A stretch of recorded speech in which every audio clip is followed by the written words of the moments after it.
Hello students. In this video I'm going to go over tints and shades and just a little review from your the little presentation that I did about the color wheel. Tints are colors that have white in them. So basically what we're doing is taking these prismatic colors and adding white to it to create tints. And then later we're going to add black to these prismatic colors to make shades, okay? And then when we go into tones, that's when you start adding gray, and that's going to be a separate video, okay? So what I'm going to do is start with tints, and as you can probably guess, tints are basically going to make these colors lighter. They're also going to make them less saturated. So when you add anything to a pure color, it becomes less saturated, okay? That means it's not going to be as bright, it's going to be more like a little bit more pastel. And then when you make shades, it's going to be a little bit darker, and then it's still going to lose saturation, which means it's not going to be as like bright and pure of a color, okay? So the first thing I'm going to do is, what I'm going to do here is just show you the primary colors, which are red, blue, and yellow. And I have white here, and I'm just going to do like a very simple color mix to show you how to mix white, or I should actually say to mix these colors into white. Okay, and then I have a black here as well that I'll apply later when we get into shades. Okay, so I always have my grayscale value finder and color wheel to kind of get an idea of what I'm doing and if I'm staying in the right place. So the first thing we're going to do, we're just going to start with talking a little bit about the lightness and darkness. The lightness and darkness, which is the value of these colors, okay? So when we look at colors like yellow and blue, what you'll notice is that yellow is very, very light, and I can show you that by using the grayscale value finder. So what the way that this is created is that you can put it right next to that color, and you can basically kind of see like what value it is. So I'm going to put it between 7 and 8 right here, and let me see if I can zoom in. There you go. And you can tell that value 8 is a little bit closer match to the yellow than value 7. Okay, the value 7 is definitely has more contrast. That means it's different from it. Okay, and then I'm going to move to value 9, and I think it's kind of like a good split. I feel like value 8 could be a little bit darker. Value 9 could be like slightly lighter, but I think it's like kind of a good match. So I would say maybe like 8.5 or something like that is like a good match for yellow. And now if we move that here, like, oh my gosh, this is so different. The value for blue is going to be a lot less, so it's going to be a little bit more like dark. Okay, so let's go into here. I think 4 is definitely too light. I would say maybe like 2 I think is a good one. I think value 1 is kind of dark, so maybe somewhere between 1 and 2, maybe like a 2.3 or something like that.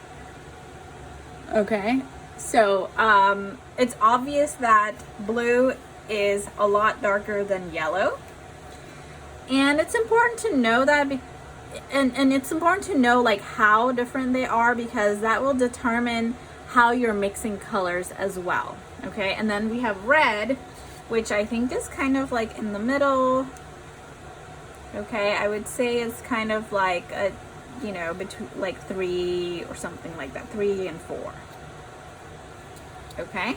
And it might be like, okay, duh, like of course it's darker, of course yellow is lighter, but it's good to know like how different they are so that you can actually determine how much other colors you're mixing in, okay? So let's get started. Let's start making some tints. So I've got my damp brush. Maybe I use like a little bit of a flat brush.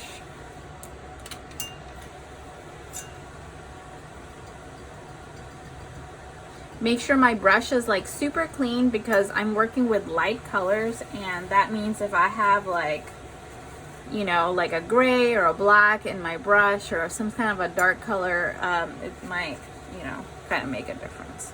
Okay, so we're gonna start with yellow, and I'm just gonna get like a little chunk of, oops, they've been sitting here for a while, so I'm gonna add a little bit of white because I've had these colors sit there for a little bit and they're starting to kind of dry up. So I'm gonna thin it out. Okay.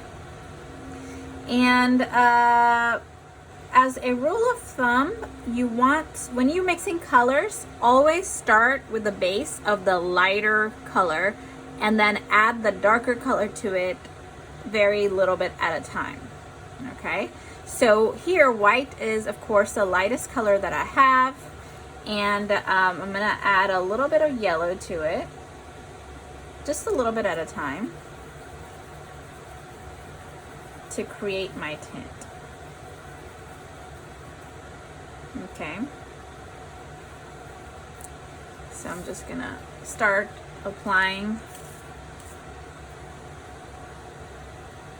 I really like to develop a good habit of like applying colors. I think that's a good tint, but I want to get a little bit, like maybe one step closer to the yellow, because maybe this is like a little too close. And if you get too close to the yellow that it almost starts to look yellow, go back and try again and make it a little bit lighter. Okay. Okay, I think I'm kind of liking this one a little bit more. I think like what I'm really trying to do is kind of go somewhere in between white and yellow, right? So I have white, which is a value 1, and then, I'm sorry, which is a value 10, or maybe even lighter than 10. And then I have yellow, which was, I think it was like 8.5, right? So I want to do something that's kind of like 9.5.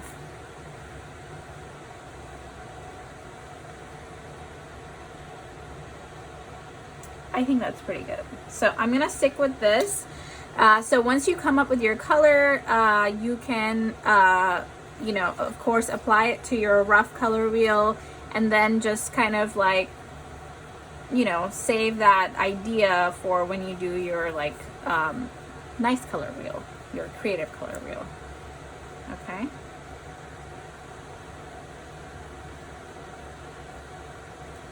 All right. The application of this is really nice. All right, so I'm gonna go to the next one. So the next one I'll do is red. And then just to make a note, these are a little bit easier to do because they're straight out of the tube, but when you go into things like yellow green and red violet, you will have to mix these colors again and make sure that it matches this like almost like as close as you can get to this color, okay? And then you start to interact with the white. Okay, so let's start with, oh man, I need to just maybe cover it with some water. Usually the white paint is really thick, really opaque, and I kind of like that about it because you can actually sometimes, like when some of the tubes are like too transparent, I'll apply like a flat white color on the base layer and then apply like a transparent color on top. Unfortunately, it does lighten it a little bit, but let's say you have a few layers. Let's say you have like a dark color and you want to apply like a transparent lighter color on it, but that lighter color is not like as opaque when it comes into the tube. You can apply a layer of white to counteract that like first dark layer, and then apply your like transparent seeming color on top. Okay, and what I'm doing here is like trying to wash off the white as much as possible, because I want to use the same colors for when I do my shades. So I really don't, okay, we're doing red, right? So just a little bit at a time. So red was like a 4.5-ish. So I want my result to be kind of in the middle, maybe like a a little too dark. I'm gonna put some of it back. I might have to mix some white in it. So you can see even like a little drop can have a really big influence. Mix your colors super, super well.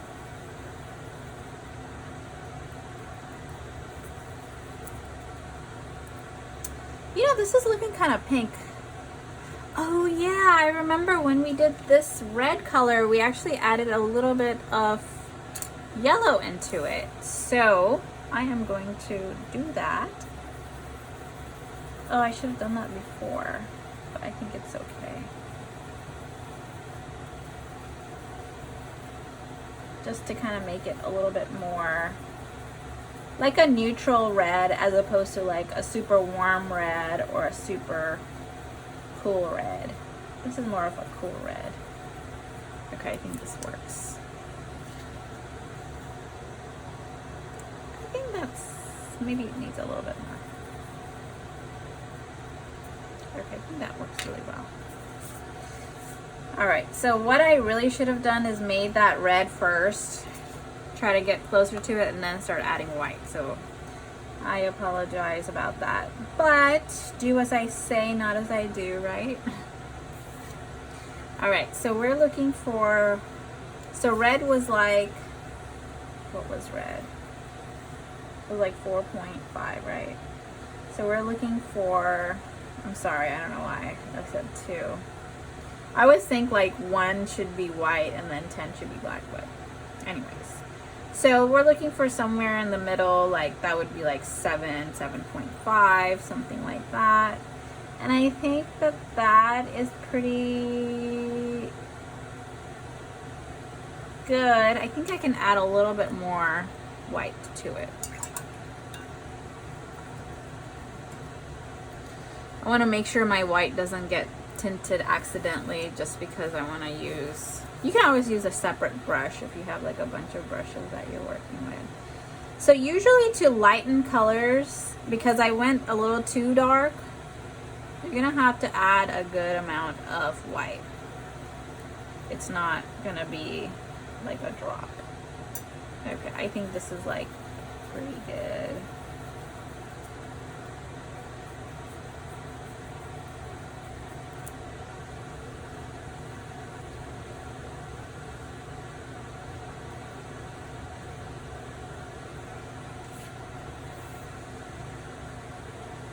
I think that's really nice. I think that's like a 7 point.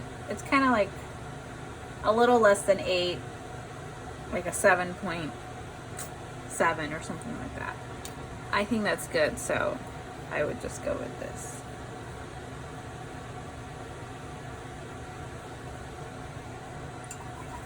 There's also other ways of looking at tints. So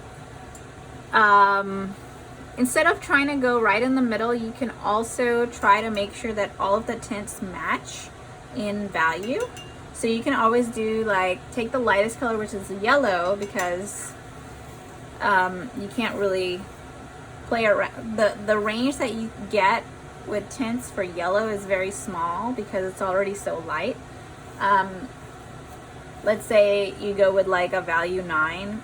You can always do where like you try to turn all of these into a value 9. So there'll be like a range of very small, like very very tinted colors. They would be quite muted, but you can create that tint if that's what kind of floats your boat, okay? But the only thing I think you shouldn't do is just like go randomly, like, oh, this is just randomly lighter than this color, so I'm just gonna apply it. Have some sort of like a thought behind it, because that's you're gonna learn more from it, okay? All right, so last but not least, we're gonna go with blue, and because blue is so dark, I have to be really careful on how much I actually use, which is going to be very small amount. Okay, this is like almost dry. So, all right, I'm just gonna go, too much. Little by little. Okay. This is a really nice pastel, but I can already tell that this is not in the mid ranges that I want. I'm just gonna apply it here just so I can have like a little, I love making these because I can refer to these when I'm doing like artwork and paintings and stuff like that. All right, so I think blue was like a 2, so I want to be somewhere maybe like 6 or something. So, well, it looks like we're almost there. Maybe a little bit, slightly more blue.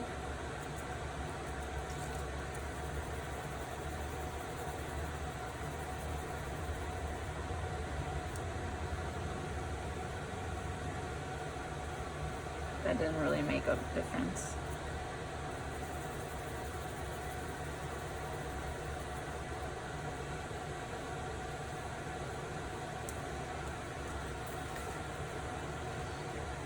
I think we're looking for step 5. I forgot. Or we're looking for 6. Okay, I think that's pretty good. So we're gonna go with this.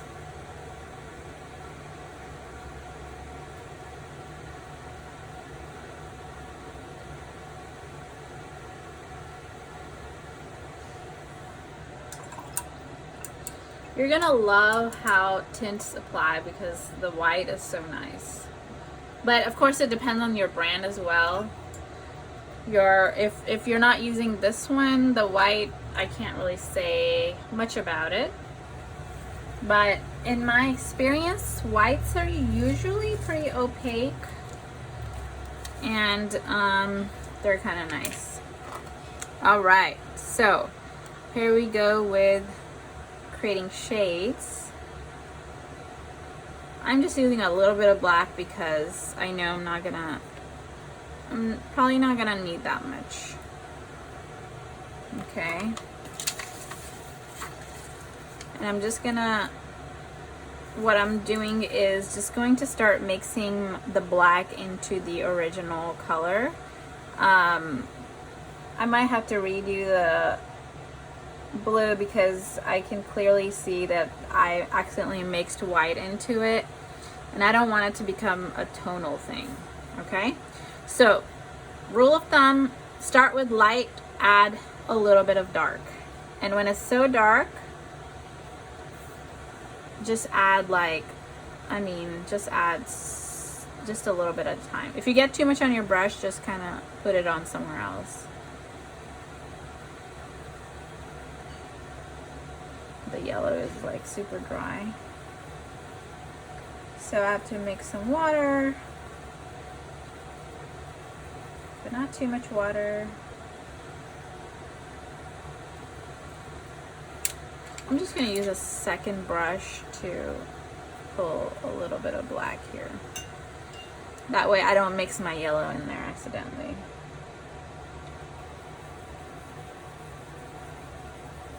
All right. So, this is kind of cool because when you mix black into yellow, you're gonna start seeing like little undertones that look kind of greenish. Those are called undertones, and you can read more about them in your chapters. And, yeah. All right, so we have black, which is a value 1. We have yellow, which is a value 9, so we're looking for maybe 5.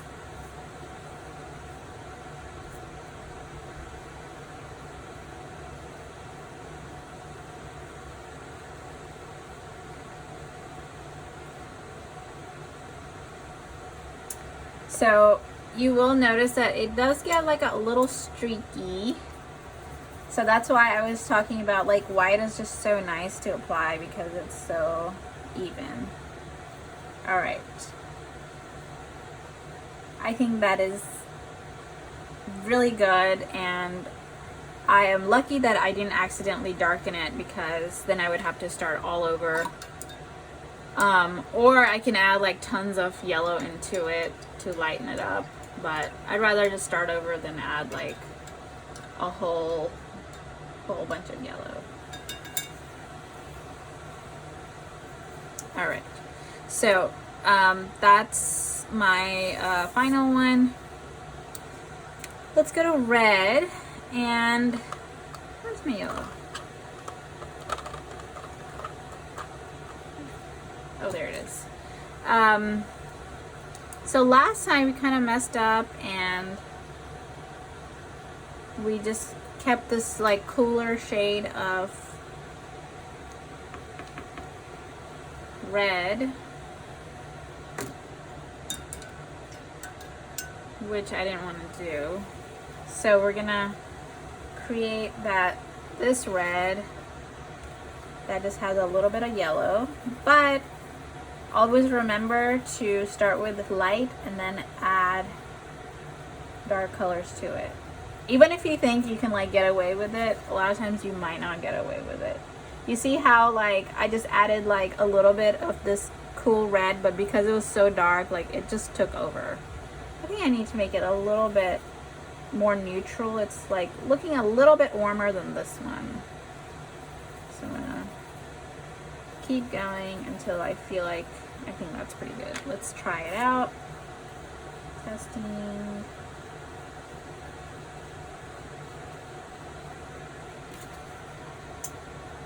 Still a little too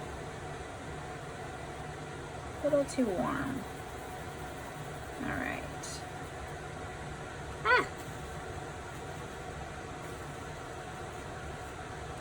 So because it's color theory, we are going to be super specific and super annoying about getting those colors perfect.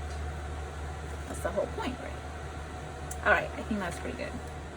All right, so we're going to take this and we're going to create a shade of that. So what I remember, I think it was like 5 or 4 or 5, something like that. I want to bring it to like somewhere around here, 8, or I'm sorry, we're darkening it.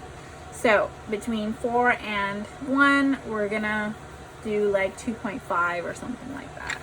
Or maybe even, yeah, 2.5 I think is good.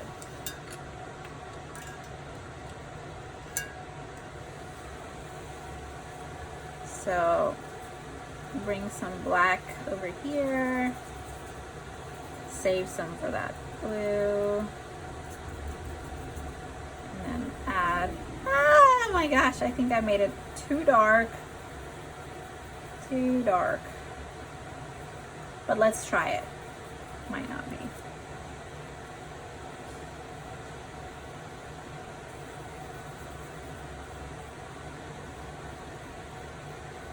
You can really start to see some undertones when you put that color on there.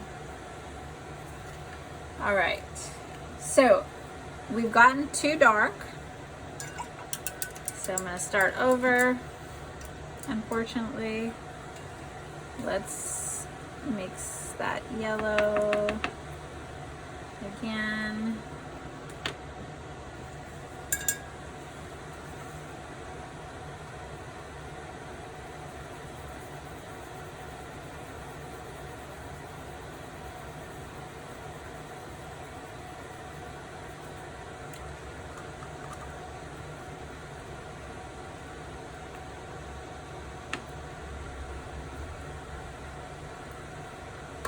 needs more red.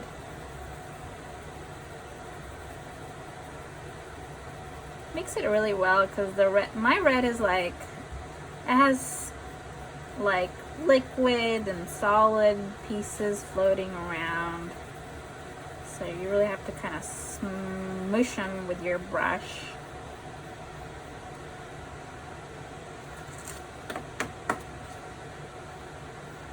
Okay, not bad. So this time let's add, like, I'm just gonna add some of this in here. Because I know it's already like has a little bit of black into it. Okay, I have higher hopes for this.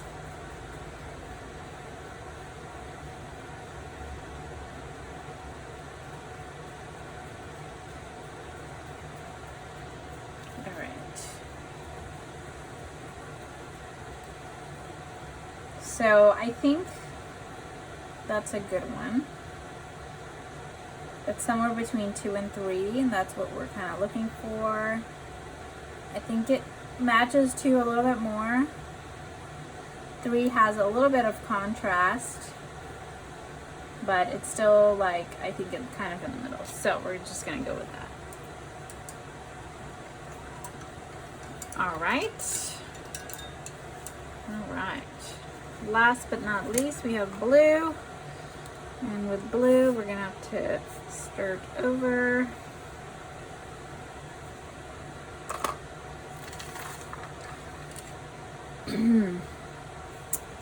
And this is what these are. These are like, this is like palette paper. And you can get a bunch of these. The reason why I love these is because, like, I actually just keep all of my sheets. Let me show you. So from all the little like paintings and tests that I do, I keep all of these because if I feel like, oh my gosh, like I really want this color, I can reactivate it. So this only works with regular gouache, not acrylic gouache. Regular gouache is, you can reactivate it like over and over again. So I just keep those because sometimes I really like the colors, and I'm kind of a hoarder type personality anyways. So it could be a little problem, but sometimes it comes in use. All right. This is my shade. And I remember blue was like almost there, so we gotta get somewhere in between 2 and 1. And I think that's pretty good because 2 seems too light, 1 seems too dark, and there you have it. So now you have to do that with 9 more colors, unfortunately, but I think it's kind of fun. And I think the whole idea is, as you're mixing and remixing those old colors, trying to match things, trying to use this grayscale value finder, maybe even use this. Maybe you're not, you know, super confident about your color wheel that you already made, or these colors that you've already placed. That you can actually just go straight here and be like, okay, maybe I messed up a little bit on my prismatic colors, but I'm gonna get my tints as close as possible. So I think learning about color is really all about the process, mixing, and seeing evidence of what you read in those books. Okay, so good luck. Let me know if you have any questions, and can't wait to see your tints and shades.